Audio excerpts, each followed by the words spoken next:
Hello, kumusta na kayo? Meron akong ikikwento sa inyo. Walang kwenta, pero ikukwento ko pa rin.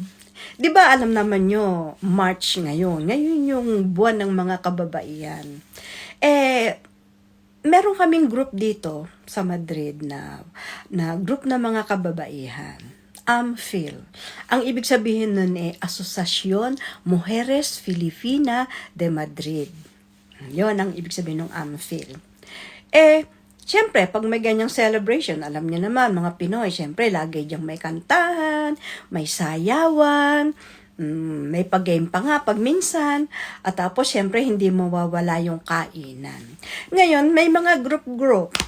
Yung group namin, na-assign na maghanda ng dance number. February pa, sinabihan na kami na maghanda. Di ba busy nga kami dahil nga noong ang attention namin na dun sa pagpa-practice ng mga songs para sa misa pag nagpunta rito si His Eminence Cardinal Tagle.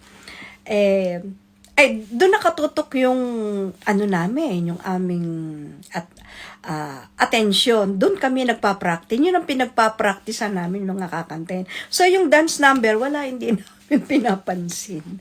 Tapos, tapos na yung kay Cardinal. Ito, 1 week na ang nakaraan. Wala naman kaming time mag-practice. Wala kaming time mag-practice. May mga kanya-kanyang mga ginagawa. Ngayon, nung mismong araw na, nung celebration, nun lang kami nag-practice.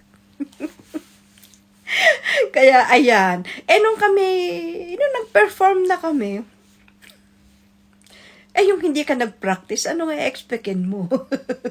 Kaya nung sumasayaw na kami, teka muna, nahabang sumasayaw pala kami, ang lakas ng palakpakan, ang lakas ng sigawan, ay naku, basta,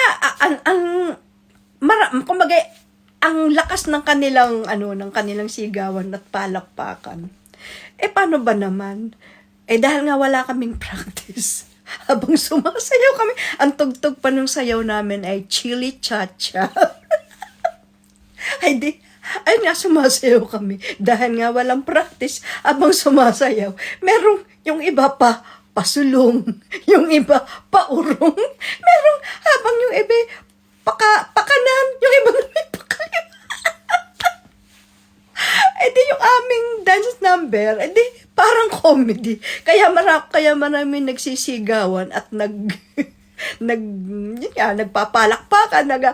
Kasi nga, nagtatawanan sila. Pero hindi naman to nakakahiya kasi lang naman yung katuwaan lang naman yung mga dance number namin na yun. Kaya marami nagpapalakpakan at nagsisigawan kasi nga sumasablay kami. Paiba-iba yung punta ng mga paa namin. Ayun lang kikwento. Kaya okay lang naman, hindi naman kami nahiya kung sablay-sablay yung sayaw namin. Kasi katuwaan lang naman yun yun lang, kinento ko lang yung kapalpakan namin. Yun lang.